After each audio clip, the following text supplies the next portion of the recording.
হরে কৃষ্ণ। প্রিয় বৈষ্ণব মণ্ডলী, আশা করি আপনারা ভগবানের কৃপায় কুশলে আছেন। আসন্ন 7ই জুলাই 22শে আষাঢ় রবিবার শ্রী শ্রী জগন্নাথ দেবের রথযাত্রা। এই দিনে আপনি একটি কাজ করুন, যেটা ভালো লাগে সেই কাজটি করুন। এই 16টি কাজের কথা শেষ পর্যন্ত শুনে আপনি অন্যকে যদি এই কথাগুলো বলেন, তাহলে আপনি পৃথিবী দানের ফল পাবেন। এই রথযাত্রার মহিমা খুবই গুরুত্বপূর্ণ। আমরা সবাই কম বেশি রথযাত্রা নিয়ে খুব উৎসুক থাকি, রথযাত্রায় যাই, কিন্তু রথযাত্রায় গিয়ে কি কি কর্মগুলো করলে আমাদের যা মনোবাসনা আছে তার থেকেও অধিক ফল আমরা পাব, যেগুলো আমরা কোনোদিন আশা করিনি। তাই আপনারা ভিডিওটি শেষ পর্যন্ত শ্রবণ করুন। এই যে রথযাত্রা যে মহিমা কতটা গুরুত্বপূর্ণ, কতটা মহিমান্বিত, কিছু ব্রত না করে, কিছু উপবাস না করে, কোনো টাকা পয়সা খরচা না করে, ধন সম্পত্তি দান না করে, অথচ আপনি এই রথযাত্রার দিন এই 16টি কাজের মধ্যে যদি একটি মাত্র করেন, তাহলে তার ফল আপনার কল্পনার অতীত। মানে আপনি যে সমস্ত বস্তু চান সেই সমস্ত বস্তুর থেকেও অতীত বস্তু আপনি লাভ করবেন। তাই ভিডিওটি প্রথম থেকে শেষ পর্যন্ত মনোযোগ সহকারে শ্রবণ করুন, তাহলে আপনি বুঝতে পারবেন যে রথযাত্রার মহিমা কতটা। কোনো তো উপবাস করতে হচ্ছে না, না খেয়ে থাকতে হচ্ছে না, পয়সা খরচা করতে হচ্ছে না, টাকা পয়সা তো খরচা করতে হচ্ছে না।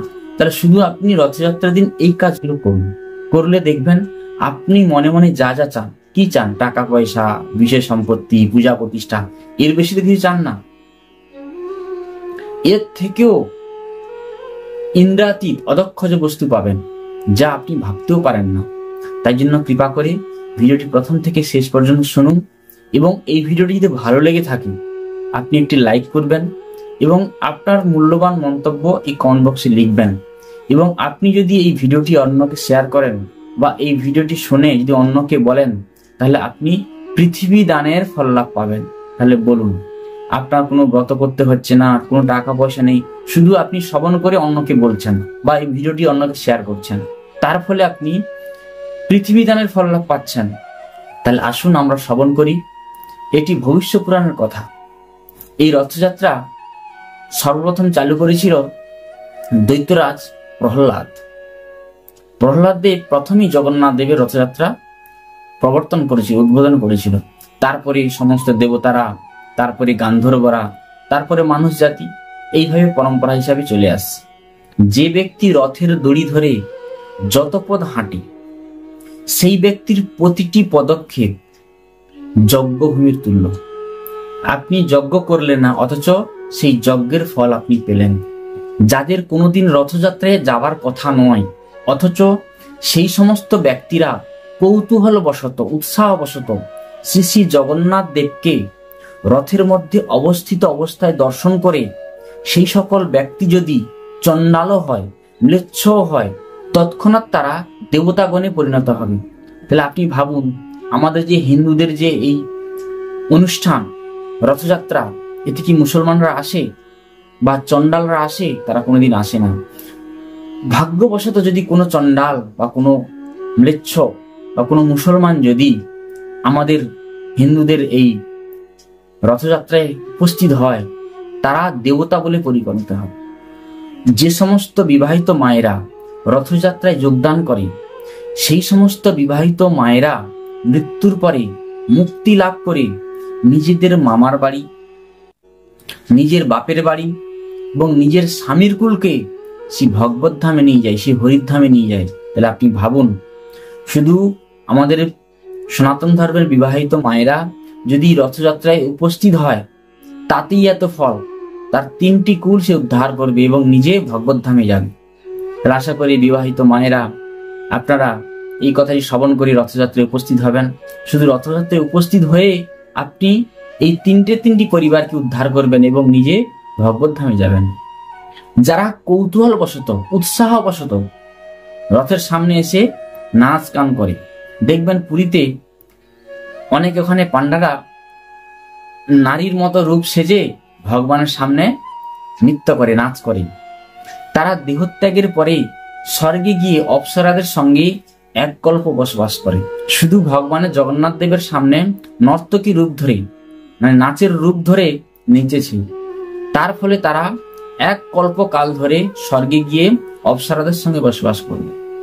যারা রথের সামনে কীর্তন করে এবং বিভিন্ন রকম বাদ্যযন্ত্র বাজায়, দেখবেন আপনি রথযাত্রার দিন গেলে যে রথের দড়ির মাঝখানে কত ভক্ত খোল করতাল নিয়ে কাশি নিয়ে বাজাচ্ছে। সেই সমস্ত ব্যক্তিরা দেহত্যাগের পর স্বর্গ সুখ ভোগ করার পর এই পৃথিবীতে রাজা হয়ে জন্মগ্রহণ করে, পৃথিবীর কোনো মন্ত্রী নেতা হয়ে তারা জন্মগ্রহণ করে। যারা টাকার বিনিময়ে রথের সামনে গান বাজনা করে, আজকালকার তো ফ্রিতে কেউ গান বাজনা করে না, প্রায় একটা দল হয়েছে, তাই ভালো, তাও ভালো। যারা রথযাত্রা আয়োজন করে, অনুষ্ঠান করে, রথযাত্রার কমিটি, কিছু কিছু কীর্তনিয়া দল, বাজনা দল, তারা পয়সা দিয়ে আনে। সেই সমস্ত গায়ক বাদকরা তারা মৃত্যুর পরে সেই হরিধামে গমন করে। ভালোই তারা পয়সা নিয়ে ভগবান জগন্নাথ দেবের সামনে গান বাজনা করেছে, কিন্তু তাতেও তারা ফল পাচ্ছে। তারা দেহত্যাগের পর হরিধামে ফিরে যাচ্ছে। এতটাই মহিমান্বিত জগন্নাথ দেব রথযাত্রা। যে ব্যক্তি রথযাত্রা উৎসব দেখে আনন্দিত হয়, আমরা সবাই আনন্দিত হই না, তাতেও ফল পাচ্ছেন। দেখুন, যে ব্যক্তি রথযাত্রার উৎসব দেখেই আনন্দিত হয়, মানে রথযাত্রায় অনুষ্ঠানে গিয়ে খুব আনন্দে, মানে খুব উৎফুল্লে আছে, সেই ব্যক্তি 14টি ইন্দ্রের রাজত্বকাল পর্যন্ত, মানে স্বর্গের রাজা ইন্দ্র, তার 14 বার ইন্দ্রের রাজত্বকাল পর্যন্ত সেই ব্যক্তিকে নরক যাতনা ভোগ করতে হয় না। শুধু আনন্দ উৎসাহের সঙ্গে রথযাত্রায় যোগদান করেছে, তাতেই এত ফল। যারা পুণ্য লাভের জন্য, মনোবাঞ্ছা পূরণের জন্য এই রথযাত্রার মহিমা প্রচার করে, তারা রত্ন, ধাতু, স্বর্ণ সহ পর্বত, মানে একটা পর্বতে স্বর্ণ, ধাতু, সমস্ত কিছু, হীরা মাণিক্য সমন্বিত পর্বত এবং বন পুষ্প বিরাজিত, বা একটা সুশোভিত বন এবং সেটি পুষ্পরাজি বিরাজিত অরণ্য এবং সপ্তদ্বীপ যুক্ত পৃথিবী দানের ফল লাভ হয়। যারা এই রথযাত্রার মহিমা বর্ণনা করে অপরের কাছে প্রচার করে, তারা শুধুই বলে প্রচার করে এত ফল পাচ্ছে।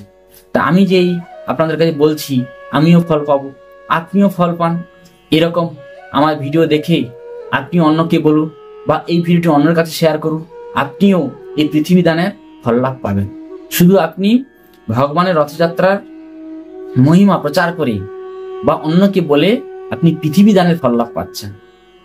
যে ব্যক্তি রথের মধ্যে বিরাজিত জগন্নাথ দেবকে ভজনা করে বা তার সেবা করে, সেই ব্যক্তিকে ভগবান তার মনের সমস্ত অভিলাষগুলি পূরণ করে।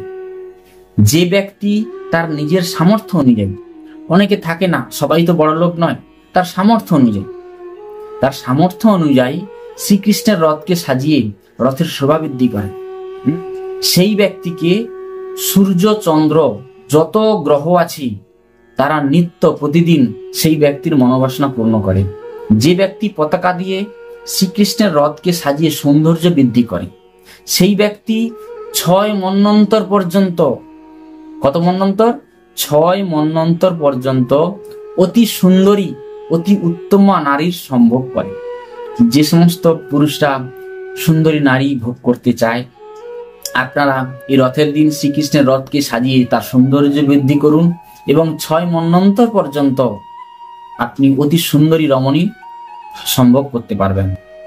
যারা আনন্দের সঙ্গে, উৎসাহের সঙ্গে শ্রীকৃষ্ণের রথের সঙ্গে হেঁটে শোভা বৃদ্ধি করে, তারা প্রতি পদে পদে প্রয়াগ তীর্থ ভ্রমণের ফল লাভ হয়।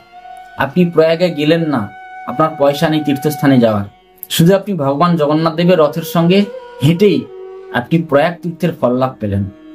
হরিদ্বারে, প্রয়াগে, গঙ্গাসাগর সঙ্গমে, বারাণসী আদি তীর্থের স্থানে এবং দেবতাদের দর্শনে যে ফল লাভ হয়, শুধুমাত্র ভগবান শ্রীকৃষ্ণের রথের মধ্যে বিরাজিত অবস্থায় যে ব্যক্তি জয়ধ্বনি উচ্চারণ করে, সে ব্যক্তি এই সমস্ত ফল অনায়াসে পাবে। শুধু ভগবান জগন্নাথ দেবের যখন রথের মধ্যে আসবেন, তখন আপনি যদি জয়ের ধ্বনি দেন, জয় জগন্নাথ, জয় বলরাম, জয় সুভদ্রা, রথের মধ্যে বিরাজমান অবস্থায় ধরণীধর জগন্নাথ দেবকে যে ব্যক্তি ভক্তি ভরে পুষ্প দিয়ে পূজা করে, ভগবান জগন্নাথ দেব তার সমস্ত বাঞ্ছা পূর্ণ করে এবং অন্তিমে ভগবত ধাম লাভ করে সেই ব্যক্তি। ভগবান জগন্নাথ দেব রথের মধ্যে অবস্থান আছে, সেই অবস্থায় যদি কেউ তাকে পুজো করে, পুষ্প দিয়ে আরতি করে, পুজো করে, তাহলে সেই ব্যক্তি অন্তিমে ভগবত ধাম যাবে এবং তার সমস্ত মনোবাসনা পূর্ণ হবে। ব্রাহ্মণের সম্পদ হরণকারী, গো হত্যাকারী, ভ্রূণ হত্যাকারী, বেদের নিন্দাকারী, মহাপাপী, ব্রাহ্মণ হত্যাকারী, মদ্যপায়ী, গুরুদ্বারগামী, কলির সমস্ত কার্যে যুক্ত এবং সমস্ত প্রকার পাপে যুক্ত সেই ব্যক্তি যদি রথযাত্রার দিন জগন্নাথ দেবের রথের সঙ্গে হাঁটেন, তাহলে সমস্ত পাপ থেকে মুক্ত হবে সেই ব্যক্তি। মহাবিষ্ণু রথের মধ্যে আরোহণ করলে যারা জয়ধ্বনি বা পূজা করেন, তারা সমস্ত পাপ থেকে মুক্ত হয়ে অন্তিমে হরিধামে ফিরে যায়। ধরুন আপনার বাড়ির সামনে রথ যাচ্ছে, তা আপনি যদি বাড়ি থেকে বেরিয়ে ভগবান জগন্নাথ দেবকে আরতি করেন, পুজো করেন, তাহলে আপনি অন্তিমে হরিধামে ফিরে যাবেন। তাহলে আপনারা শ্রবণ করলেন যে রথযাত্রার দিন কি কি করবেন। আমি 16টা কাজের কথা বললাম, তার মধ্যে আপনি একটি কাজ করুন। দেখুন আপনার মনের মধ্যে যা যা কামনা বাসনা আছে সে তো ভগবান জানে, আমি তো জানি না। সেই কামনা বাসনার থেকেও বেশি কিছু পাচ্ছেন হ্যাঁ কি না, বলুন, কমেন্ট করে জানাবেন যে হ্যাঁ আমি মনে মনে যা কামনা বাসনা করি তার থেকেও বেশি কিছু আমরা পাচ্ছি। তা আপনারা শুনলেন যে এই 16টি কাজ, তা আপনার মনের ইচ্ছা যা আছে তার থেকেও আপনি বেশি পাবেন। ভগবান জগন্নাথ দেবের রথযাত্রার দিন আপনারা যে কোনো একটি কাজ করুন, দেখুন অলৌকিক আপনারা ফল পাবেন। এই ভিডিওটির কমেন্ট বক্সের নিচে একটিবার হলেও জয় জগন্নাথ লিখে যাওয়ার অনুরোধ জানাচ্ছি এবং অন্যের কাছে এই রথযাত্রার মহিমা আপনি শেয়ার করুন বা প্রচার করুন। এতে আপনি পৃথিবী দানের ফল লাভ পাবেন। এখানে আমার বক্তব্য বিশ্রাম রাখছি। আবার পরবর্তী নতুন ভিডিও নিয়ে দেখা হবে। সবাইকে বৈষ্ণবের প্রণাম।